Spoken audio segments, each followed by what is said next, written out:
Glória a Deus. Cumprimento os irmãos com a graça e a paz do Senhor. Amém? Amém. Irmãos, vamos ficar de pé, vamos fazer um momento de oração ao nosso Deus, para começarmos este culto de celebração da ceia do Senhor. Vamos orar ao Senhor. Pai amado, Todo-Poderoso, aqui como igreja, nos colocamos diante do Senhor para glorificar e exaltar o Teu nome. Sabemos que o Senhor é bom e a sua misericórdia dura para sempre. E mais um mês o Senhor nos fortaleceu, o Senhor nos ajudou, o Senhor nos deu graça. Pai amado, que nesta noite o Seu nome seja glorificado entre nós, exaltado no Teu povo, Senhor, porque Teu é o reino, o poder e a glória para sempre. Que o sentimento do salmista também seja o nosso, quando ele afirmou: alegrei-me quando me disseram, vamos à casa do Senhor. Pai, estamos aqui para Te exaltar, estamos aqui para bendizer o Teu nome e glorificá-lo na beleza da santidade, Senhor. Fica conosco, Senhor, seja celebrado nesta noite e receba o nosso culto, em nome de Jesus. Amém, Senhor. Amém. Abram suas Bíblias comigo em Atos dos Apóstolos, capítulo 3, versículo 25. Atos 3, 25. O evangelista Lucas, escrevendo sobre o sermão do apóstolo Pedro no templo, ele aqui escreve, na verdade, as últimas palavras do apóstolo Pedro ali naquele sermão. Atos 3, verso 25. Amém? Está escrito assim: vocês são herdeiros dos profetas e da aliança que Deus fez com os seus antepassados. Foi Ele quem disse a Abraão: por meio da sua descendência, todos os povos da terra serão abençoados. Tendo Deus ressuscitado o seu Filho, o enviou primeiramente a vocês para abençoá-los, convertendo cada um de vocês das suas maldades. Eu vou repetir: convertendo cada um de vocês das suas maldades. Amém. Os irmãos podem se sentar por um instante. O apóstolo Pedro, na sua última palavra aqui da ressurreição, seu último tema, como conclusão do seu sermão, ele fala da ressurreição de Cristo. Ressurreição de Cristo tem dois objetivos: nos abençoar e também nos converter das nossas maldades. O encontro com Jesus Cristo tem essas duas funções na vida de alguém: bênção e conversão. Ele nos abençoa com todas as bênçãos das regiões celestiais. E se você procurar no Novo Testamento a lista das bênçãos, você encontrará coisas maravilhosas: propiciação, redenção, justificação, perdão de pecados, regeneração, entre outras infinitas bênçãos espirituais. Mas não somente nos abençoar, mas também nos converter das nossas maldades. Tem uma das conversões mais bonitas que eu vejo em Atos dos Apóstolos, foi quando o apóstolo Paulo pregou, uma grande multidão se converteu ao cristianismo, e ele ali há alguns meses, aquela multidão que havia se convertido, juntou no meio da praça pública todos os livros de feitiçaria que tinham e colocou fogo. Colocou fogo nos livros de feitiçaria que tinham. Abandonou verdadeiramente o passado. Literalmente eles olharam para o passado e disseram: isso não mais faz parte da minha vida. E eles viveram então vida nova.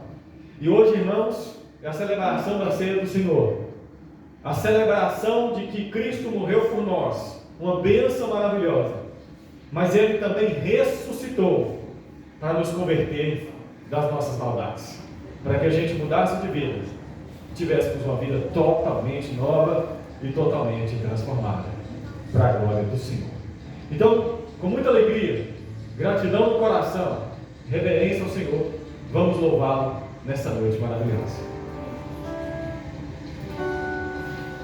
Amém. Vamos adorar o Senhor, bendizê-lo.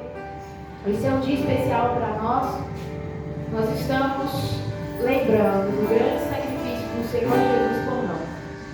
Certa vez perguntaram a um teólogo, dizendo assim: como vocês podem crer que a morte de um homem que viveu pouco tempo, ele agonizou ali na cruz por pouco tempo, como a morte de um único homem, você pode dizer que absolve os pecados?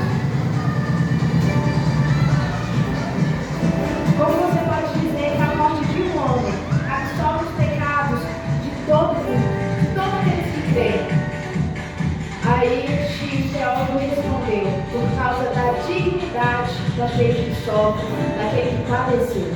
Nós não estamos falando de um homem comum, nós estamos falando da morte do Deus encarnado. A nossa fé diz que Deus, que é eterno, entrou no tempo. O que é atemporal entrou no tempo. Nós estamos falando de um Deus que é onisciente, mas ele teve que aprender. Deste Deus que é todo poderoso, mas teve que aprender a obedecer. Deste Deus que é todo poderoso, mas se fez fraco.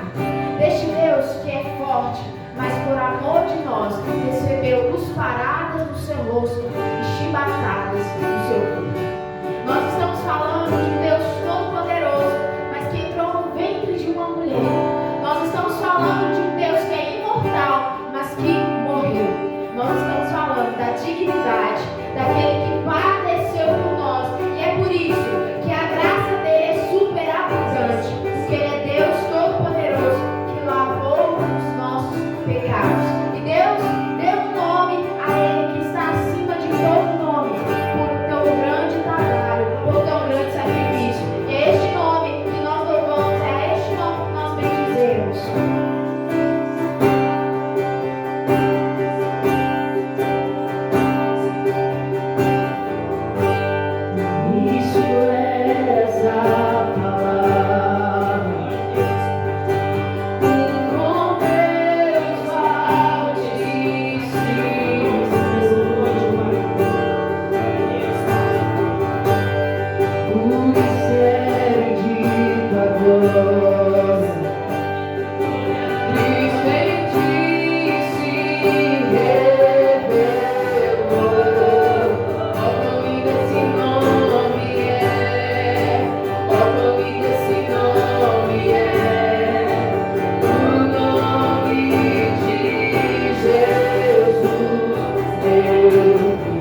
respondeu, que retrata aquele que buscava ansiosamente coisas no lugar do Criador, buscava trazer satisfação, paz e descanso, sem sucesso, como muitos de nós. Agostinho então encontrou o Senhor e ele disse: chamaste por mim, gritaste e rompeste a minha surdez. Brilhaste, resplandeceste e a tua luz dissipou a minha cegueira. Espalhaste tua fragrância e eu respirei, e agora suspiro por ti. Saboreei-te e agora tenho fome e sede de ti. Tocaste-me e ardo de desejo por tua paz. Quem encontrou o Senhor sabe do que Agostinho estava retratando aqui. É o amor de Deus que excede todas as outras coisas. É a paz que excede todo entendimento. É a paz que está além de todas as circunstâncias. E quando a alma encontra esse descanso, ela deseja para sempre a presença do seu Deus. Esta fonte, que é fonte de águas vivas. E o Senhor Jesus disse: quem beber dela jamais voltará a ter sede. Fonte de águas vivas é o Senhor.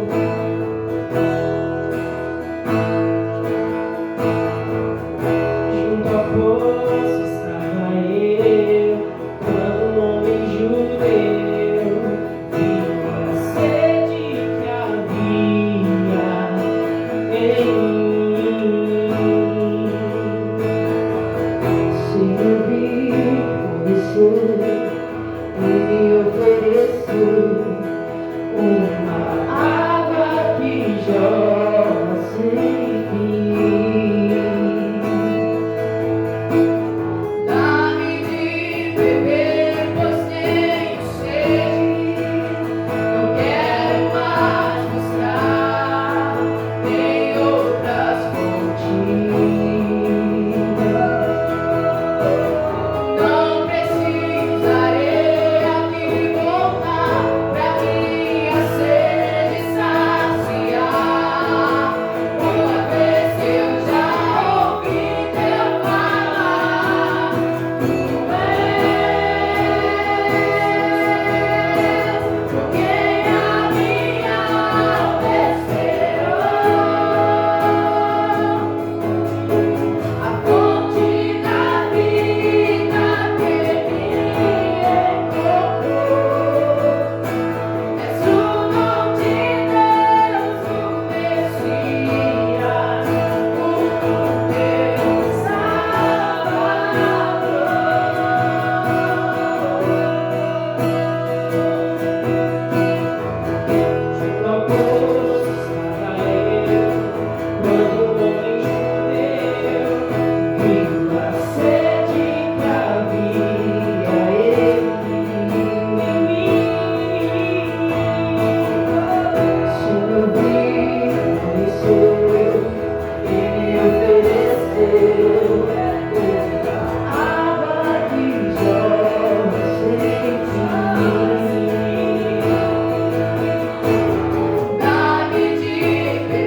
novo.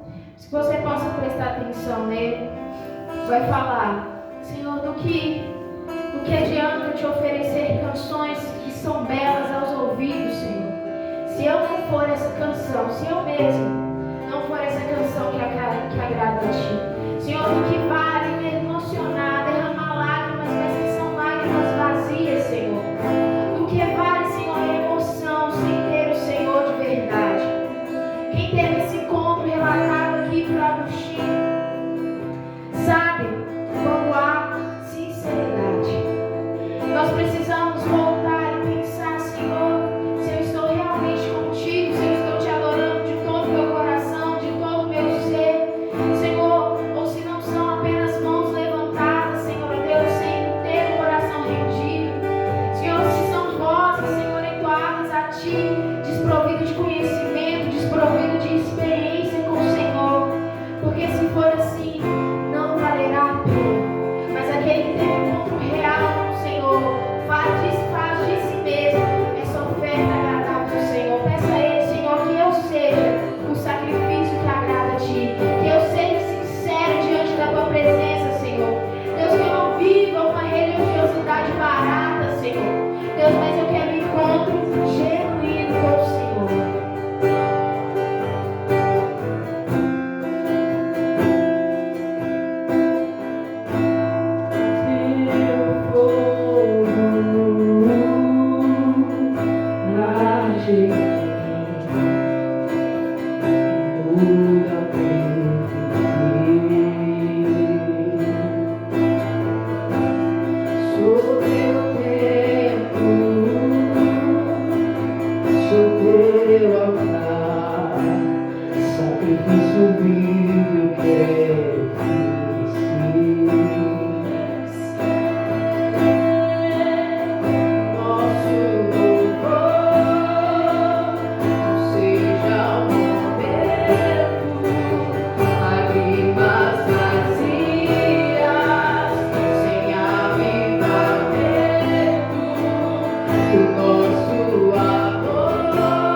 Seja fingido, honra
que o nosso amor não seja fingido, honrado com os lábios, os corações esquecidos. Hoje que vale ter as poesias mais lindas, as harmonias mais brilhantes, se não há verdade em nós. Hoje que vale ter tudo e não ter nada, tirar meus lábios, não minha alma. Eu quero me entregar a ti, entregar minha vida como adoração. Senhor, nós fazemos dessa canção a nossa oração. Deus, queremos nos entregar ao Senhor de verdade, não com fingimento, não com hipocrisia, Senhor. Deus, não com máscara, Senhor, ó Deus, tampando as nossas faces, ó Pai, nosso rosto de Ti. Deus, mas nós queremos um coração, Senhor, entregue nas Tuas mãos. Deus, um coração que o Senhor quebranta de verdade. Deus, um coração verdadeiramente arrependido. Deus, um coração verdadeiramente adorador, Senhor. Ó Deus, nós não queremos erguer a nossa voz e cantar canções a Ti. Deus, se essas canções não forem vividas por nós no nosso dia a dia. Deus, nós não queremos, Pai, orar ao Senhor aqui. Deus, mas ter uma vida, Senhor, distante do Senhor na nossa casa. Deus, nós não queremos levantar as nossas mãos, Pai. Deus, mãos, Senhor, fingidas. Deus, mãos que não são inocentes, Pai, porque nós não vivemos o que falamos aqui, Pai. Mas nós queremos praticar, Deus, de verdade o Teu Evangelho. Deus, a Tua palavra diz, Senhor. Deus, e nós te pedimos, Deus, que possamos viver de modo digno do Senhor. Deus, frutificando em toda boa obra, Pai. Senhor, agradando o Senhor com o nosso viver. Deus, fortalece-nos, Deus, com vigor, segundo o poder da Tua glória. Deus, porque o que nós não podemos, o Senhor pode. Deus, porque é o Senhor que transforma vidas. Deus, é o Senhor que faz de um pecador filho Teu. Deus, é o Senhor que transforma inimigos, Pai, em filhos, em amigos, Pai. Deus, porque há poder no Teu nome, porque há poder, Senhor, no Teu sangue derramado, há poder.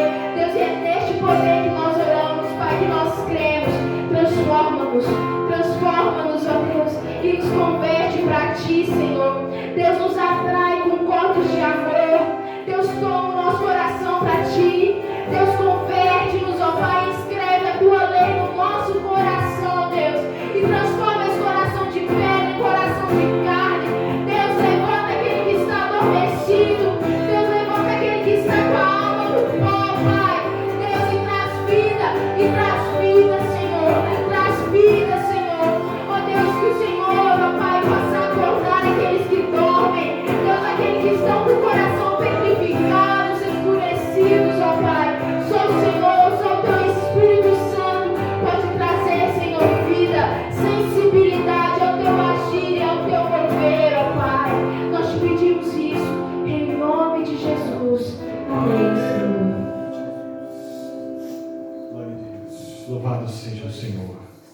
Glória a Deus. Irmãos, em 1 Coríntios, capítulo 11, versículo 28, um texto clássico da ceia do Senhor, o apóstolo diz assim: examine-se, pois, o homem a si mesmo, e assim coma deste pão e beba deste cálice.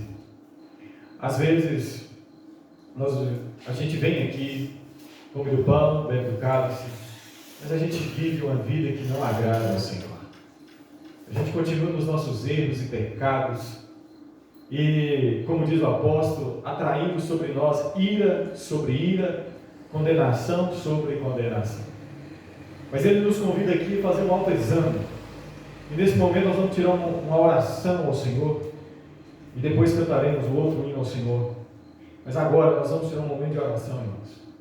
Nós vamos nos colocar de joelhos, aqueles que puderem. Eu gostaria que você abrisse seu coração diante do Senhor. Se tem alguma coisa que você pratica que Deus não se agrada, que Deus não ouve, se você fala alguma coisa, alguma palavra que Deus não se agrada? Pensa alguma coisa que Deus não se agrada disso? Confesse a Ele nesse momento. Fale com Deus, abra seu coração para Ele. Eu faço uma pergunta aqui nesta noite, como eu fiz ontem nas igrejas onde ministrei. Irmão, você está aqui agora? Essa pergunta ela é filosófica e psicológica porque traz-nos a pergunta de o que sou eu? Quem sou eu?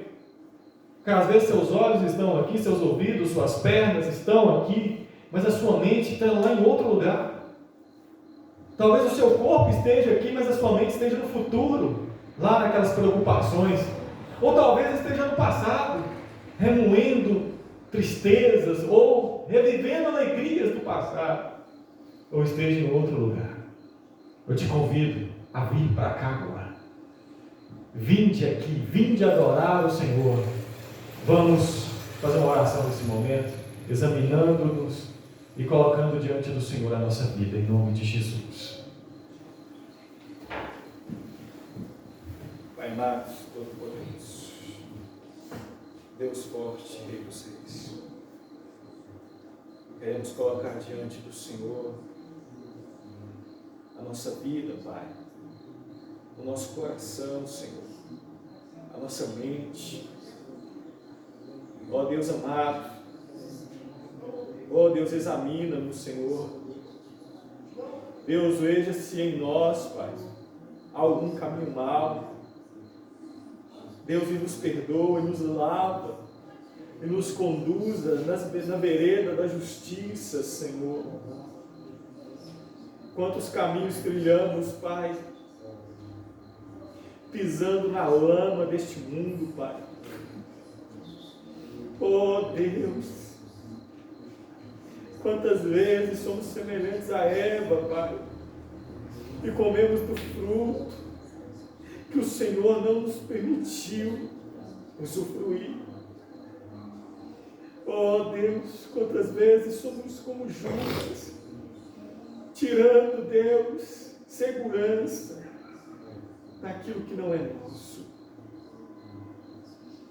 Pai, perdoa-nos. Como Davi, abrimos nosso coração diante do Senhor nessa noite. Perdoa nossas falhas, perdoa nossos pecados, Senhor. Porque somos falhos, Deus.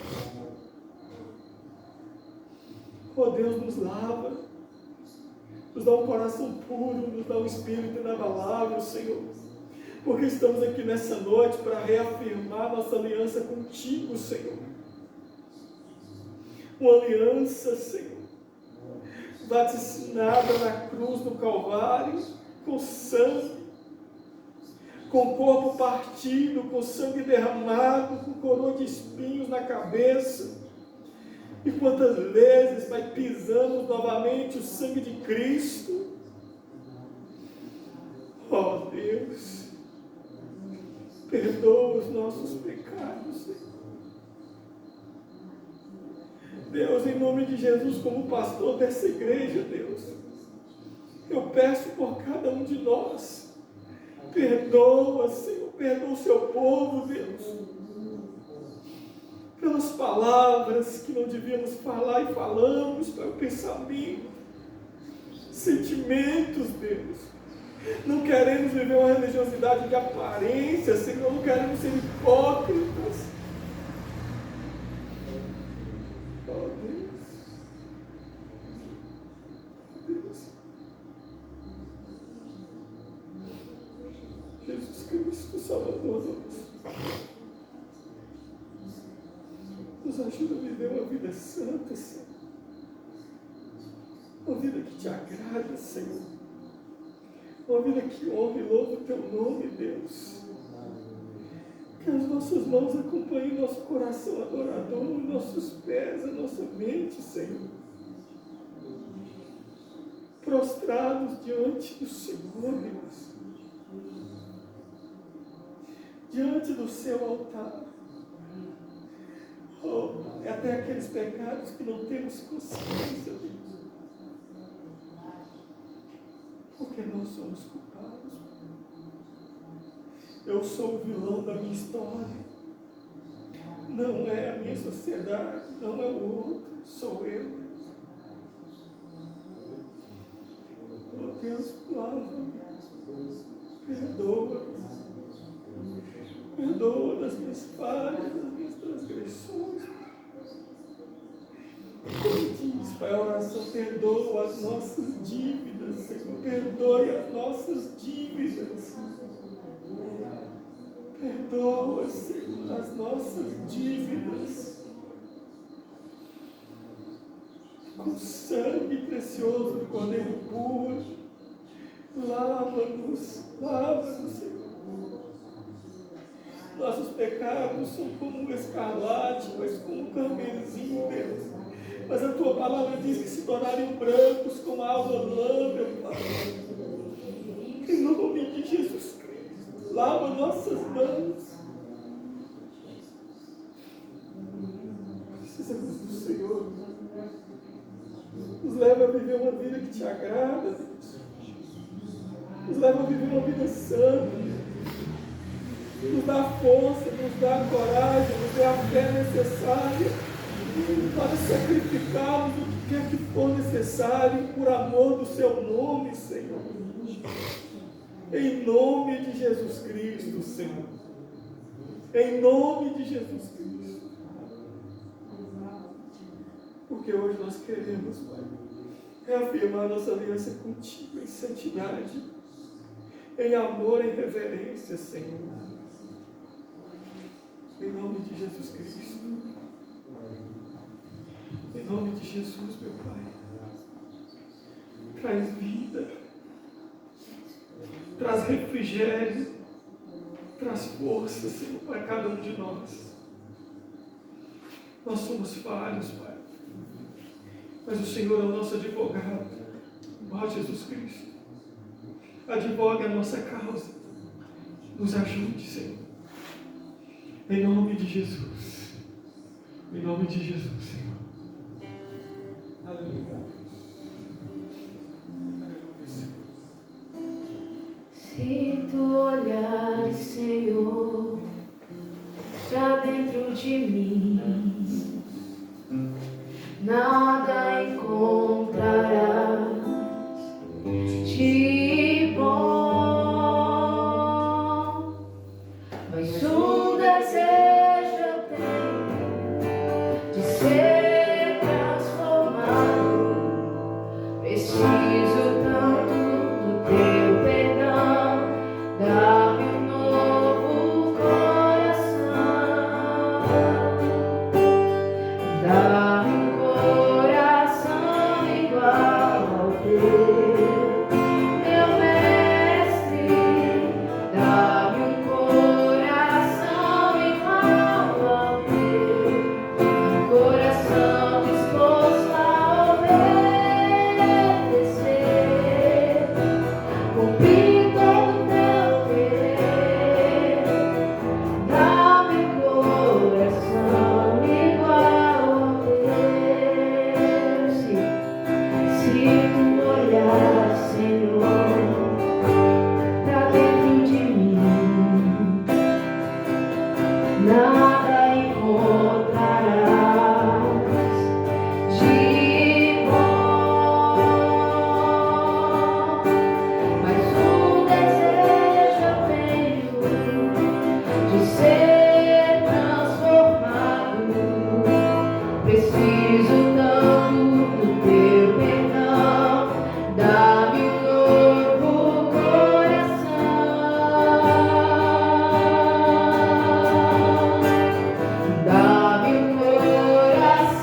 Abram as Bíblias comigo em 1 Coríntios. 1 Coríntios capítulo 10. Versículo 1 ao versículo 5. 1 Coríntios capítulo 10, do versículo 1 ao 5.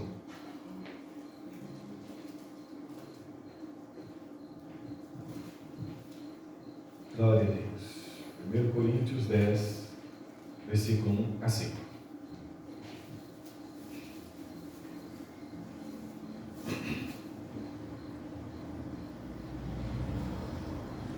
Amém, irmãos? Que acham? Diga amém. Ora, irmãos, não quero que ignoreis que nossos pais estiveram todos debaixo da nuvem, e todos passaram pelo mar, e todos foram batizados em Moisés, na nuvem e no mar, e todos comeram de um mesmo manjar espiritual, e beberam todos de uma bebida espiritual, porque bebiam da pedra espiritual que os seguia, e a pedra era Cristo. Mas Deus não se agradou da maior parte deles, pelo que foram prostrados no deserto. Amém. Pai amado, todo-poderoso, diante de mim está a sua palavra, e aqui está a tua igreja. Que o Senhor venha me usar com graça para transmitir ao seu povo aquilo que o Senhor quer, Senhor. Que eles ouçam, guardem e pratiquem. Fale conosco, Senhor, em nome de Jesus Cristo, com autoridade, graça a Deus, e que o nosso coração, com humildade, receba a preciosa semente do teu Evangelho, da tua palavra, e que o Senhor nos conduza à santidade, Senhor, através da tua palavra, que é água para lavar, para nos purificar, para trazer vida, para trazer força, Senhor. Em nome de Jesus Cristo, nos ajude nesta noite, Senhor, Pai, a viver, a ter um momento, Pai, de graça, bondade contigo, Senhor, em nome de Jesus. Amém, Senhor. Glória a Deus. Amém. Os irmãos podem se sentar. Queridos irmãos, Igreja de Jesus Cristo, estamos aqui nessa noite para celebrar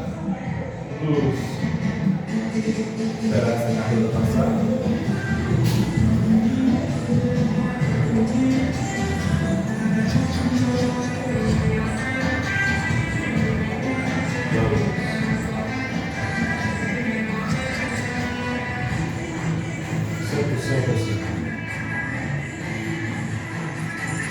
Para celebrar a ceia do Senhor, esse momento tão glorioso, tão santo, tão bom, que é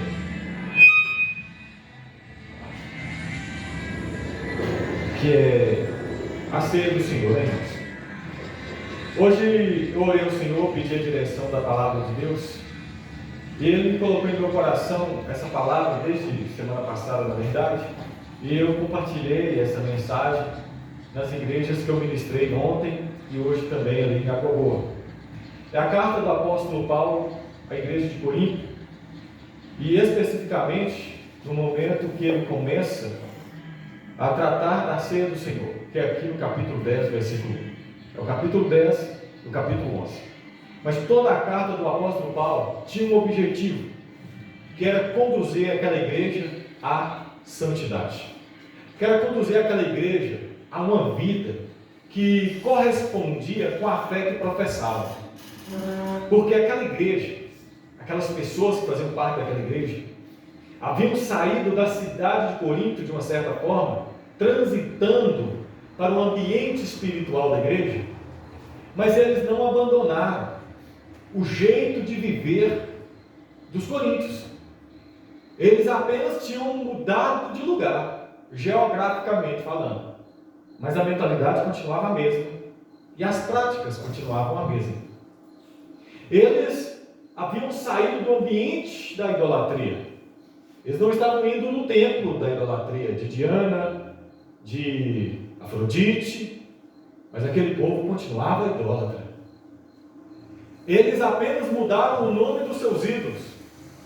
Tinha um grupo que idolatrava Pedro, outro Paulo, outro Apolo, outro Jesus.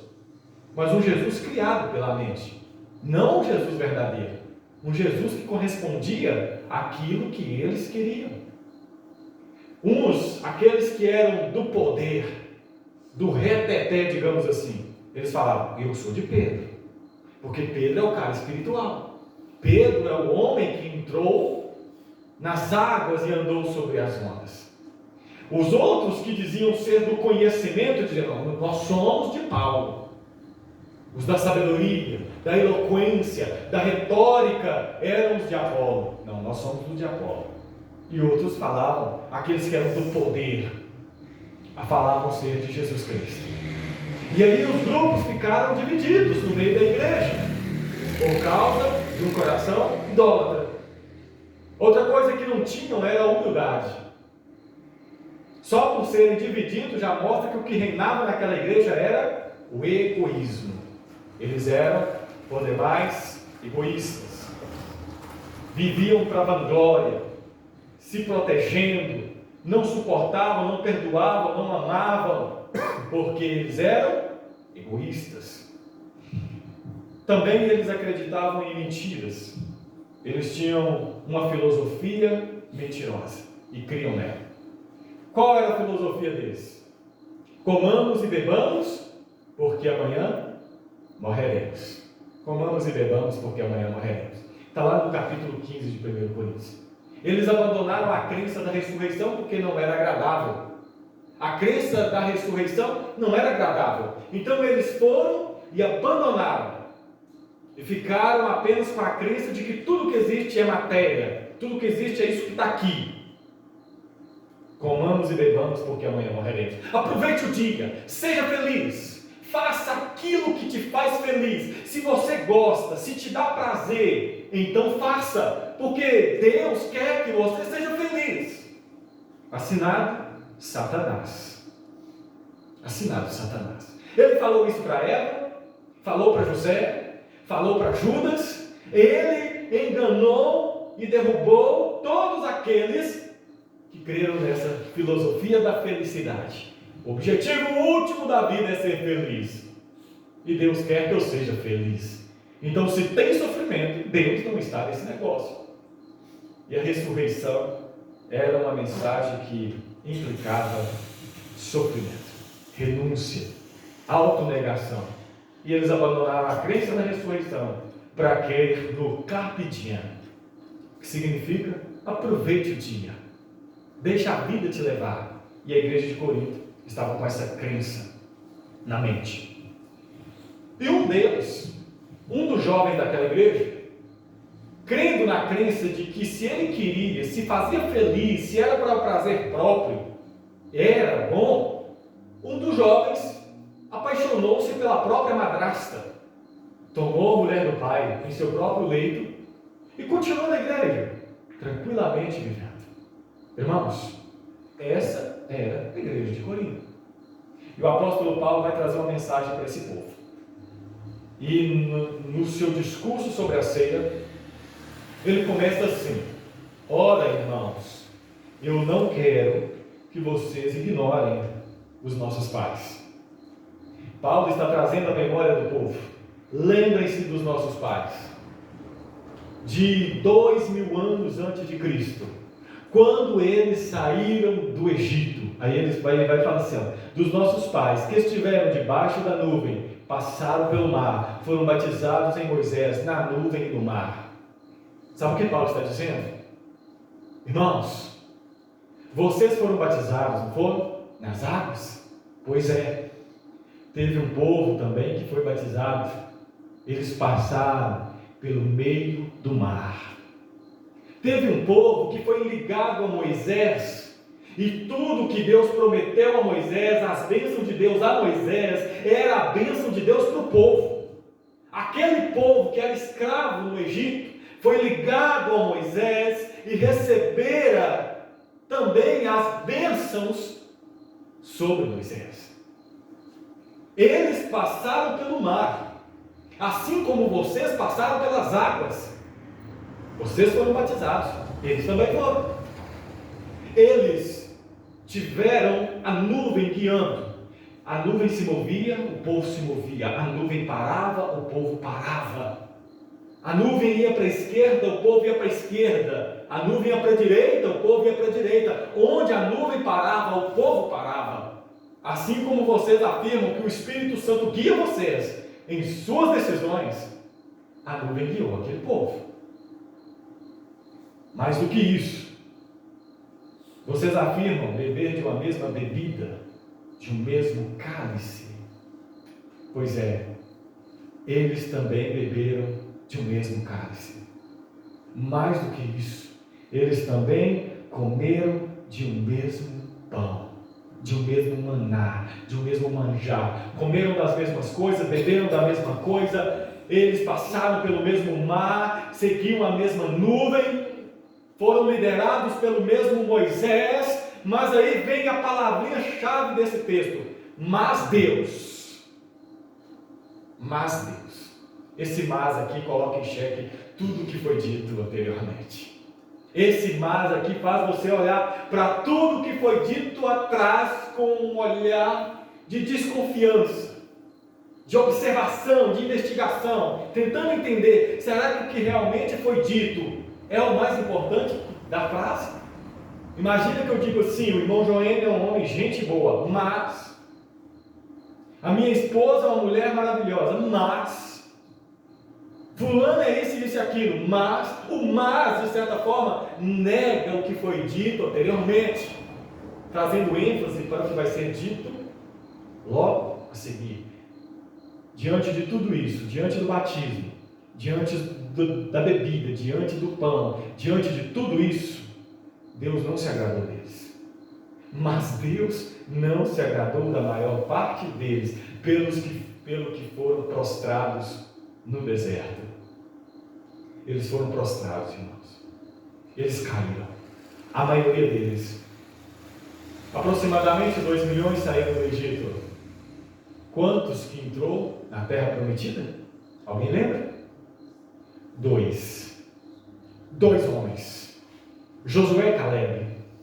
De 2 milhões, 2 apenas entraram na terra de Canaã. Há um tempo atrás, cantamos uma música em uma das nossas igrejas e eu fiquei pensando naquela música. E no trecho da música dizia: só 50% vai entrar no céu. 50% não é só, para mim é muita gente. Mas quando nós vamos analisar a Sagrada Escritura, irmãos, nunca 50% entrou no reino de Deus, nunca. Na época de Noé, milhares de pessoas viviam, somente 8 foram viver no novo mundo, somente 8. Na época de Ló, milhares viviam em Sodoma, apenas 3 conseguiram sobreviver, porque agradavam ao Senhor. Na época de Abraão, aproximadamente 130 mil pessoas moravam em Ur dos Caldeus, apenas 1 foi chamado pelo Senhor, ele e sua família. Irmãos, e Paulo está escrevendo para os coríntios assim: olha, vocês foram batizados, vocês comem do mesmo pão, bebem do mesmo cálice, mas Deus não se agradou da maioria deles. Provável que Ele também não se agrada da maioria de vocês. Irmãos, será que Jesus se agrada de nós? Será que Deus se agrada de você? Será que quando Deus olha para você comendo do pão, bebendo do cálice e falando que é crente, será que Deus olha para você e diz assim: esse aqui, o meu servo, fiel, íntegro e que se desvia do mal? Será que Deus fala isso a seu respeito? Será que Deus te aprova? Será que se você morresse hoje, será que você ia verdadeiramente para o céu? Será que você ia realmente desfrutar do paraíso? Ou será que a porta de entrada seria a porta do inferno para você? Porque aqui diz: mas Deus não se agradou da maior parte deles. Irmãos, a mensagem da ceia é uma mensagem de santidade, é uma aliança, é um casamento que fizemos com o Senhor. para nós avaliarmos a nossa vida, nos examinar, como diz o texto, para ver se ainda estamos na fé, queridos. Porque a vida cristã não é brincadeira, não. Não é só você chegar, ouvir a pregação, cantar o hino, levantar as mãos e bater palma, voltar para sua casa e esperar até o próximo domingo. Isso não é ser crente. Ser cristão é viver de manhã a manhã uma vida que agrada ao Senhor. E esse povo cometeu 4 tipos de pecados. E nós vamos listá-los aqui hoje. E vamos observar. E eu gostaria que você se avaliasse diante dessa pregação, se você realmente está na fé. Versículo 7. Não vos façais, pois, idólatras, como alguns deles, conforme está escrito. O povo assentou-se a comer, a beber e levantou-se para alegrar-se. Ô irmãos, aquele povo era idólatra desde quando saíram do Egito. Eles idolatravam Moisés. O primeiro Deus do povo do Egito, quando saiu do Mar Vermelho, foi Moisés. Moisés era o Deus daquele povo. Porque só foi Moisés virar as costas, o povo criou um bezerro de ouro. Porque ídolo é assim, você perde um, depois você cria outro. Você não consegue ficar sem ídolo. Uma pessoa idólatra não consegue viver sem um ídolo. Precisa de um ídolo. Precisa de alguém para idolatrar. E eles idolatravam Moisés. Se eles precisavam de pão, vocês acham que eles iam orar a Deus, ao Deus verdadeiro? Não. Eles iam cobrar de Moisés. Ô Moisés, cadê o pão? Se eles precisassem de água, quando eles sentiam a necessidade de água, sabem para quem eles iam cobrar? Você acha que eles iriam ajoelhar e pedir a Deus, o Deus verdadeiro, invisível? Não, eles iam cobrar de Moisés. Moisés, cadê a água? Ore por nós, Moisés, seja o nosso mediador. Moisés, nós precisamos de água. Ó Moisés, o sol está quente demais. Moisés, está difícil demais. Moisés. Quando Moisés virou as costas, ficou 40 dias, o povo falou: nosso ídolo foi embora. Não sabemos o que foi feito desse nosso ídolo. Onde está Moisés?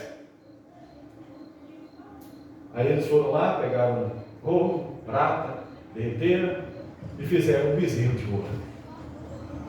E eles sentaram-se, comeram, beberam e depois levantaram-se para se alegrar. Moisés voltou do monte e ele ouviu o povo barulhando. E alguém falou com Moisés: Moisés, parece ser grito de guerra. Josué: não é de guerra, esse barulho que ouço é de festa. Quando Moisés olha, o povo está mãos dançando ao redor de um bezerro de ouro. Um ídolo que tinha olho, mas não via, ouvido, mas não ouvia, não podia fazer nada por aquele povo. Mas o ídolo não questionava o pecado daquele povo. O ídolo não atormentava a vida daquele povo e cobrava santidade. Por isso o povo faz ídolos para si, porque o ídolo não incomoda. Aceita o que o povo oferece de qualquer jeito. Um povo idólatra. E aqui o apóstolo fala: não vos façais, pois, idólatras como alguns deles. Sabe o que é teu ídolo, irmãos? Teu ídolo não é beijar o pé de uma santa. Não apenas isso. Isso é idolatria também. Ser idólatra não é só chegar no dia da missa do 7º dia e falar: ó Santa Maria, Mãe de Deus, rogai por nós pecadores. Isso é idolatria também, mas não só isso. Quando você coloca algo como Deus na sua vida, aí está a idolatria. Disse Jesus Cristo: onde estiver o seu tesouro, aí também estará o seu coração. Sabe o que Jesus está dizendo? Onde estiver o seu tesouro, aí estará a sua mente. Seus pensamentos estarão aí. Onde estiver o teu tesouro, aí estará também as suas afeições. Seu coração, seus sentimentos estarão ali. Tudo que você almeja vai estar nesse ídolo. Eu quero isso.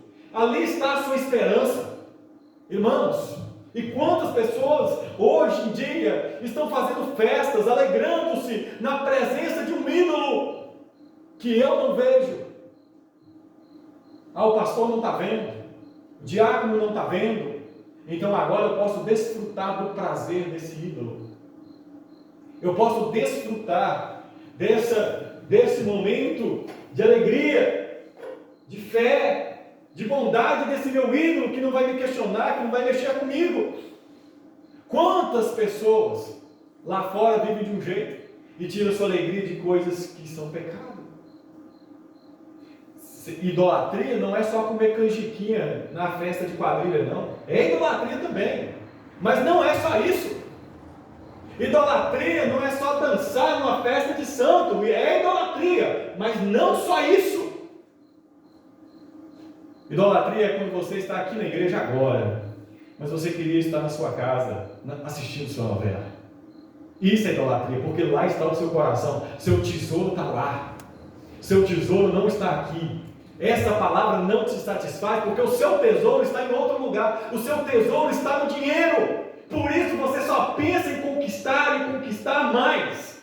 Porque o dinheiro vai trazer segurança, o dinheiro vai trazer conforto, o dinheiro vai trazer amigos, o dinheiro vai trazer isso. E por isso ele é o seu Deus.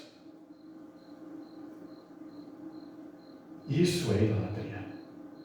E Jesus diz que você não pode servir a dois senhores. Você não pode ter dois deuses. Porque há de amar um e odiar o outro, e assim o inverso. Irmão, não tem como amar duas pessoas do mesmo jeito. Jacó tinha duas esposas, mas ele sempre amou Raquel mais do que a Lia. Eucana tinha duas esposas, Penina e Ana, mas ele sempre amou Ana e não Penina. Assim, irmão, é com Deus. Você não pode ter dois deuses, você sempre vai amar um e desprezar o outro. E se você divide o seu coração com um ídolo, Deus não está nele. Deus não aceita isso. Deus é exclusivista, é tudo dele, para ele. E se não for, você pode voltar atrás na sua caminhada. E nesse caminho de idolatria, você começa a sentir prazer só com o seu ídolo. Você começa a sentir felicidade só com o seu ídolo. E aí, aquela frase do salmista que você usava tanto antes de vir para o culto: alegrei-me quando me disseram, vamos à casa do Senhor. Agora você não usa mais, porque Deus já não é mais o seu Deus. E agora você não se alegra mais com Deus, você se alegra só com o ídolo. E aí a alegria passou. Acabou. O primeiro amor foi embora. E você se alegra agora só com o seu ídolo. E tudo que antes trazia prazer, agora traz frustração, cansaço, desânimo. Já imaginou, já pensou quanto tempo você passa lendo um TikTok, você vai, você não se sente cansado. Mas na casa de Deus, 1h30 de culto, já é tempo demais. E o pastor está falando demais. E eu estou cansado demais. E aí você gosta de trabalhar com o seu ídolo. Você gosta de servir o seu ídolo. Mas para servir o Senhor é uma obrigação. Eu vou lá porque senão o que o pastor vai pensar? Eu vou no culto porque senão o que meu irmão vai pensar? Eu vou ter que ir lá. E aí vira uma obrigação. Eu e minha esposa temos 7 anos juntos. Desde namoro e casamento. E sempre eu gosto de fazer uma coisa com ela que é cafuné. Ela gosta de receber e eu gosto de fazer na cabeça dela. É uma alegria, é um amor. E ela gosta de cozinhar e fazer um almoço maravilhoso para mim. E eu gosto de receber. Mas imagina, irmãos, que o tempo passe, o tempo voe, o tempo vai embora e passe 10 anos.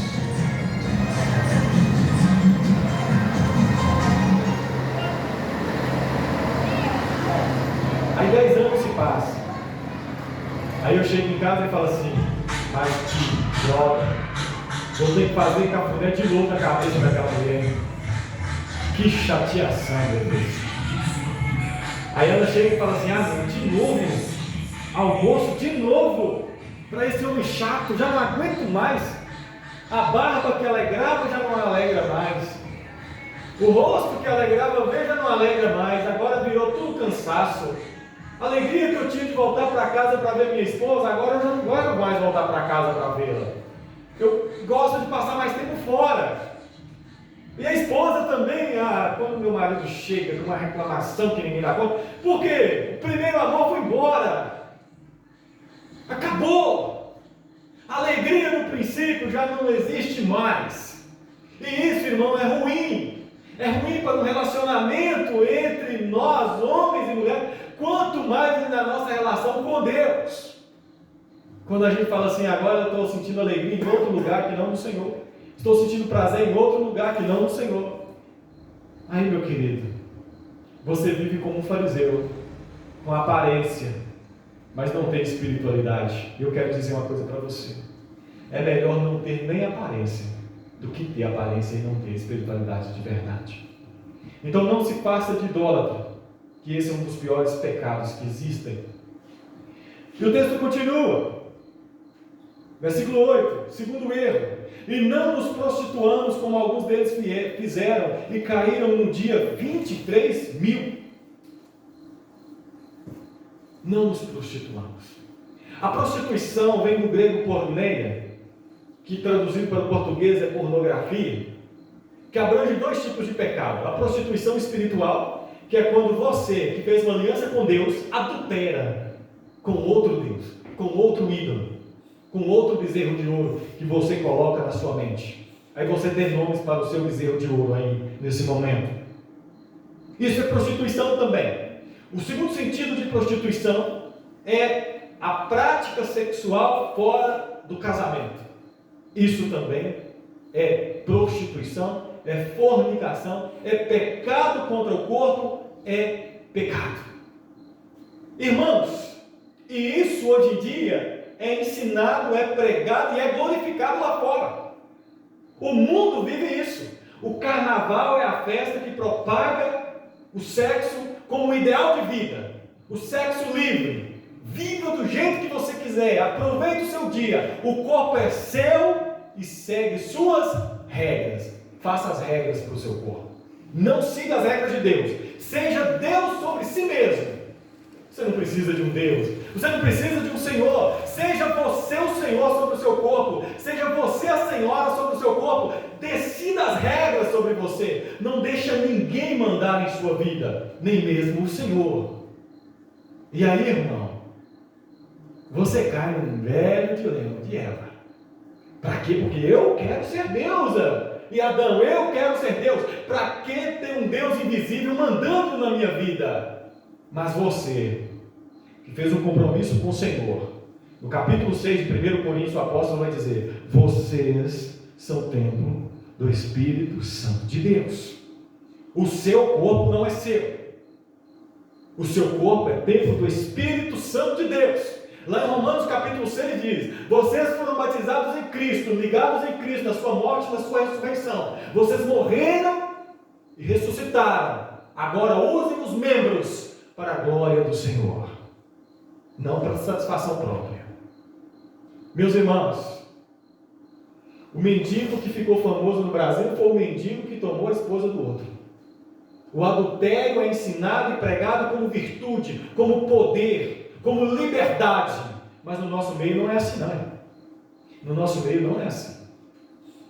As pessoas acham que é vergonhoso um jovem que serve a Deus, que ainda não é casado, falar que é virgem. Mas para um cristão, o jovem falar que não é virgem, aí que é vergonhoso. Aí que é pecado. Aí que é errado. Porque, irmãos, o corpo é sagrado, é templo do Espírito Santo e deve ser guardado para respeito da glória do Senhor. Isso é ser cristão. E não nos prostituamos como eles, porque numa noite caíram 23 mil. Agora eu quero perguntar aos irmãos: quando Moisés desceu do monte, vocês acham que a ira de Moisés foi pesada? Porque quando Moisés desceu do monte, ele ficou tão bravo que ele quebrou as tábuas dos 10 mandamentos. Ele foi lá e derreteu o bezerro, moeu, fez pó daquele ouro, jogou na água e obrigou os idólatras a beber. E depois falou assim: quem não adorou o bezerro de ouro, quem é do Senhor, venha para o meu lado. E eles vieram para o lado de Moisés. O que manda Moisés? Agora vamos matar todos os outros. E eles foram lá e mataram todos os idólatras. Se a ira de Moisés foi tão fulminante, imagina a ira do Cordeiro de Deus. Imagina a ira de Jesus Cristo quando ele voltar. Você acha que vivendo uma vida de porco e aparecendo ovelha vai enganar o Senhor no dia que ele voltar? Não vai, não. A Bíblia diz que aquele que examina coração e mente, é a ele que vamos prestar conta. Você não vai poder: Senhor, mas eu fui batizado. Senhor, mas eu tomei ceia. Senhor, mas eu bebi do cálice. Senhor, mas eu fui guiado pela nuvem. Mas Deus não se agradou da maioria deles. Outro pecado que eles cometeram, versículo 9: e não tentemos a Cristo, como alguns deles também tentaram, e pereceram pelas serpentes. Terceiro pecado: tentar a Deus. Sabe o que é tentar a Deus, irmãos? Eu vou contar uma experiência minha e vocês vão entender o que é tentar. Teve uma vez que um jovem amigo meu começou a me irritar bastante. Todo lugar ele chegava e ficava no meu braço assim, com aquele dedo no meu braço. Eu não gosto que as pessoas encostem em mim. Eu gosto que minha esposa encoste em mim, me abrace, me carinho. Mas essa pessoa não, ela chegava e ficava bem assim, cutucando meu braço com o dedo. Isso foi me irritando. Eu sou uma pessoa de temperamento manso, demoro a ficar bravo, sou paciente demais. Mas a questão é que quando eu fico bravo, eu fico muito bravo. Agora, graças a Deus, quando eu vejo que a pessoa está começando a me irritar, eu já vou orar. Já fujo da aparência do mal, eu aprendi com a Bíblia. Mas naquela época eu não tinha essa sabedoria. E essa pessoa ficou me irritando, me provocando. Eu até estava comentando com o meu bem. Aí, um mês depois de tanta irritação, dia após dia, estávamos almoçando e aquela pessoa chegou com aquele dedo de novo no meu braço. Eu peguei o garfo, apertei com a mão e bati bem forte. Quase que eu furei o peito dele. Graças a Deus eu não apertei tão forte o garfo, mas o soco foi, e bem forte. Fez até aquele barulho de bater em tambor de bateria, né? Fiquei muito triste depois, pedi perdão a Deus e inclusive pedi perdão ao meu irmão. Mas ele aprendeu que ficar me tentando não daria bom resultado a longo tempo. Irmãos, tentar a Deus é isso. É você ficar provocando o Senhor. É você testar a paciência de Deus. Ver até onde Ele vai. Sabe aquele filho pirracento? Que vai provocando o pai, provocando, até onde ele vai? É assim. E tem gente que vai provocando o Senhor. E um exemplo claro na Bíblia foi Sansão. Deus deu regras básicas para Sansão. Você não vai beber bebida forte, não corta o cabelo, não namora com filhos de outro povo, nada disso. E inclusive não toque em coisa morta. Sansão só tem essas 4 regras para você seguir.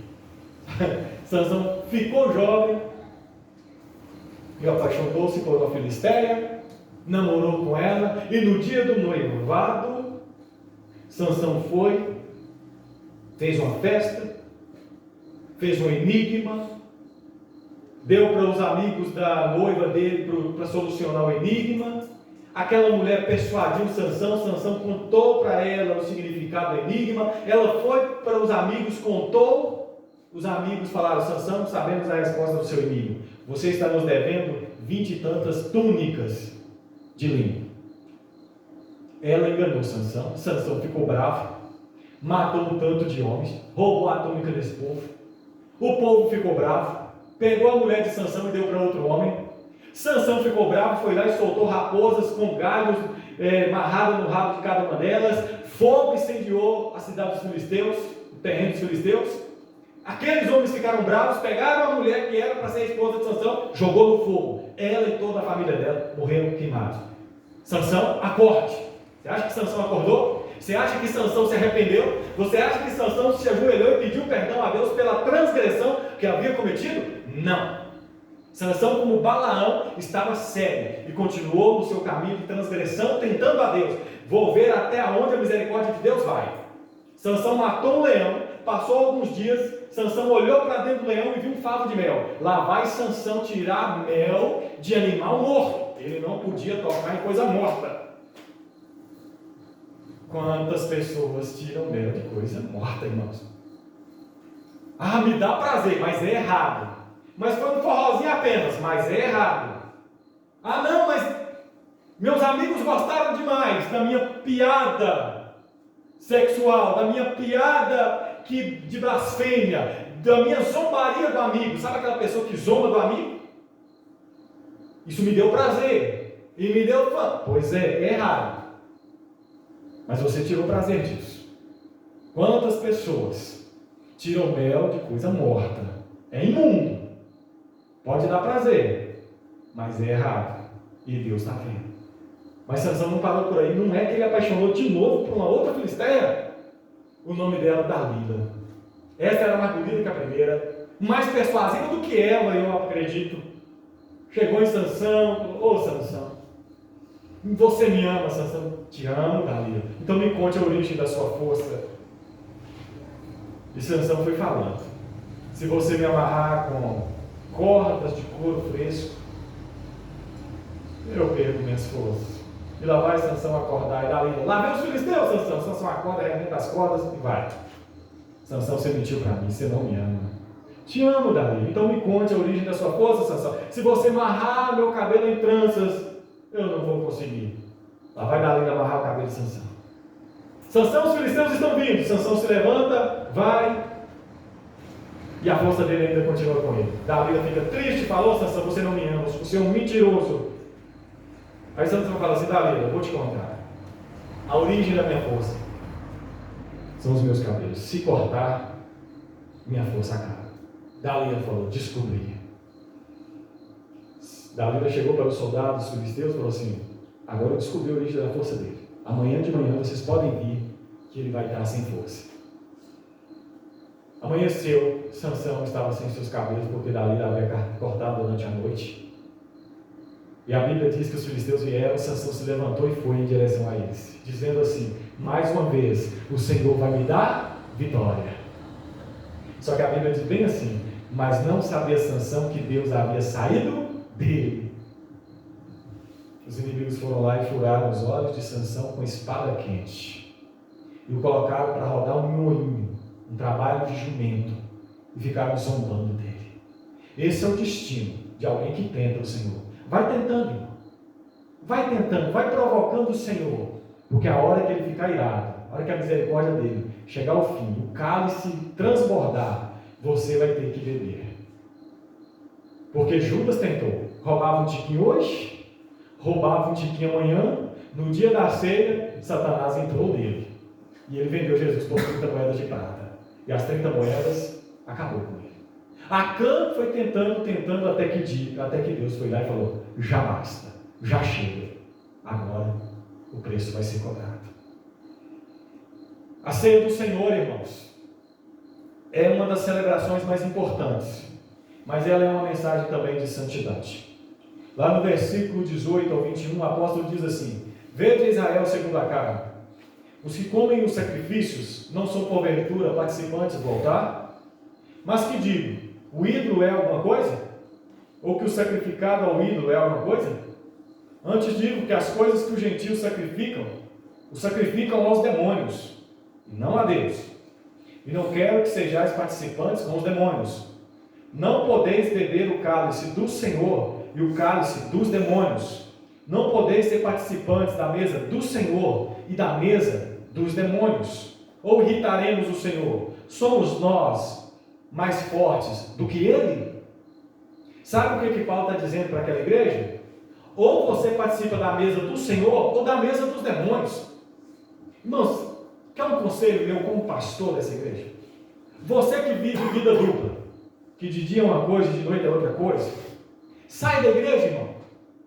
Sai da igreja, deixa de ser cristão. Fala assim: não, eu quero seguir minha vida. Vai aproveitar a vida no mundo. Um dia alguém chegou para mim e falou assim, quando eu tinha 16 anos: Marcos, você está escandalizando o evangelho? Sai da igreja, meu irmão. Vai para o mundo, ao menos você vai aproveitar alguma coisa, porque você vai ficar numa vida lá fora, uma vida aqui, no final você vai para o inferno, não vai aproveitar nem a vida espiritual, nem a vida lá fora. Então saia. Eu também te aconselho, se você vive vida dupla, saia. Você não pode participar das duas mesas. Você não pode aproveitar dos dois altares. Você não pode viver uma vida de adúltero e vir e falar, eu sou tão fiel a ti. É a carta de Jesus para a igreja de Laodiceia. Você não é frio, nem quente. Você é morno. E vai estar próximo de eu vomitar-te da minha boca. Seja frio ou quente. Ah, quem me dera que fosses frio. Quem me dera que fosses quente. Não irrite o Senhor. Não continue provocando a Deus. Desista da vida cristã de uma vez por todas. Ou então, entregue-se completamente ao Senhor. Corte a mão que te faz pecar. Arranque o olho que te faz pecar. Arranque tudo. Sacrifique o que for necessário. Entregue-se. Seja fiel a Deus plenamente. Ou então seja infiel a Ele plenamente também. Decida. Tenha coragem. Tenha ousadia. Porque você vai participar da ceia do Senhor aqui, irmão. Você vai participar do altar. E depois você vai voltar lá para fora e vai continuar como se você não tivesse um Deus sobre sua vida. Nessa noite, Jesus te chama. Vinde a mim. Mas Ele também diz, negue-se a si mesmo, tome a sua cruz e siga. E é claro que essa mensagem não é atraente aos ouvidos. É claro que você provavelmente gostaria que eu falasse que volte para sua casa, você vai ter vitória, Deus vai realizar seus sonhos, Deus vai fazer isso e aquilo na sua vida. Mas a mensagem é vinda do Senhor. Se torne frio ou quente, decida. É a palavra de Josué. Escolha hoje a que Deus você quer servir. Os deuses dos de fora ou o Deus verdadeiro? Eu e minha casa serviremos ao Senhor. Quero chamar os ministros de louvor, vamos ficar de pé, vamos fazer uma oração ao nosso Deus. Siga o conselho de Paulo, não irrite ao Senhor. Senhor Deus, Pai, eu sei, meu Deus, que essa palavra, Deus, é um açoite para os filhos, é correção para aqueles a quem o Senhor tanto ama. E que eles possam se sentir honrados ao serem corrigidos pelo Senhor. Mas também tenham coragem, Deus, de tomarem uma decisão diante do Senhor hoje. Pai amado, que o meu coração também esteja aberto nessa noite. Ó Pai amado, que eu possa também rever o meu cristianismo e a minha espiritualidade. Pai, em nome de Jesus Cristo, eu glorifico o Senhor nesta noite e exalto em nome de Jesus. Quero colocar diante do Senhor o pão e o vinho que vamos participar nessa noite. Que agora, Pai, se tornam símbolos de uma aliança. E nós vamos reafirmar nossa aliança contigo. Não queremos mais servir os nossos ídolos de ouro, porque o nosso tesouro está no Senhor. Pai, tenha misericórdia de nós. Perdoa nossas falhas. Oh Pai amado, em nome de Jesus, e reafirmamos nossa aliança contigo. Seja louvado, seja adorado, em nome de Jesus Cristo. Amém. Enquanto os diáconos distribuem os elementos da ceia, nós vamos cantar este hino.